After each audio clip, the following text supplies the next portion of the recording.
If you're a fan of Gary Vee and D-Rock, this podcast is made for you in mind. You already know what the duo is all about, and they've inspired you to take the steps and chase your goals. My name is Austin, and I'm the host of the Let's Get Personal show.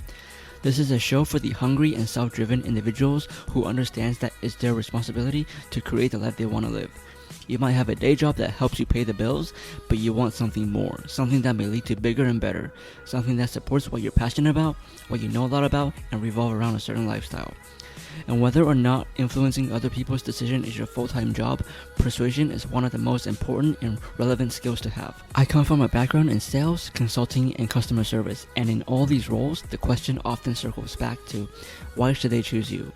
And this show is going to deep dive into many of the factors that goes on in the mind of the people who may be considering working with you. We live in a highly competitive world. Are you ready to stand up and go after what you want?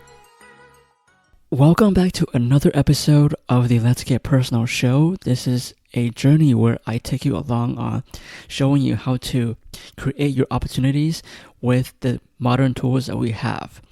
And for this episode, we are diving into one of the most important lessons we can ever learn in life when it comes to figuring out what you want and chasing after what we want to achieve.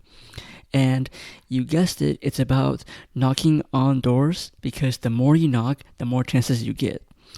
Life is like a box of chocolates. You might have heard that from somewhere. You never know what to expect to jump out at you. The more you explore, the more you'll get to experience. And that's what makes it interesting. The more doors you knock, the more chances you are going to give yourself. It's the law of averages. So even though rejections can be scary, especially in the beginning, it's what helps thicken up your skin.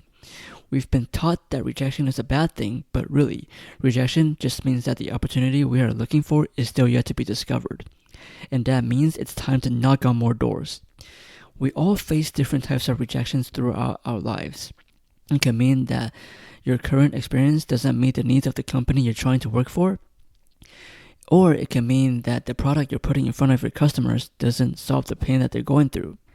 And or it can mean that you don't see someone as the ideal partner for you. Whichever the case may be, it's all embedded in the process. We all go through it, we all learn from it, and we grow from it. The sooner you get used to it, the faster you'll be able to move on to the next opportunity to see if that one works for you. All the big names you know today, and those who are doing well for themselves, have mastered the control over their emotions when faced with these rejections. Sure, it may hurt for a bit, and sure, your ego might be crushed. You'll think that you're not good enough. We've all been there. And these are all life lessons that prepare us for bigger and better. It might be hard to see it at the moment because you are clouded by emotion. However, setbacks, when you use them correctly, can become our biggest propellers. Recall a time when you took a test and you studied hard. You went in with confidence, and eventually you find out that you did pretty well. It wasn't as well as you'd liked, but now that you know what works, you're more likely to give this method another try. The propeller that motivated you to study harder in order to do better on the next test was your motivator. A similar concept works in jobs. When your boss offers you a constructive criticism and lets you know how you can improve your work, it acts as a motivator for you to continue and put in your best work. What's worked for me when it comes to rejection is not having too much attention focused on what could go wrong. Anything can go wrong, but if that's my main concern, then I'm not doing myself any favor in setting up myself for success. I also don't take rejection personally because I know there are more options out there. If I don't get this one, it's not the end of the world. Again, the more you put yourself out there and the more the world gets to see you, the better your chances are in finding the right fit for you. Another thing that works for me is knowing where my strengths lie and how I'm able to tailor that to create a viable solution. Remember during a previous episode where I was talking about the importance and necessity of persuasion? Put that to work now. Use each rejection as a chance to hone your communication skills so you become sharper and sharper. I used to brood over rejections, and that's because I took them too personally.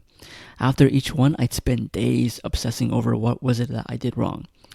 Then I'd feel a decrease in self-worth because I'd already sold myself the idea of being part of the team. But gradually, things got better as I consistently studied up on different articles and videos on how to better myself during the process. Want to know an effective way to overcome rejection? Take a guess.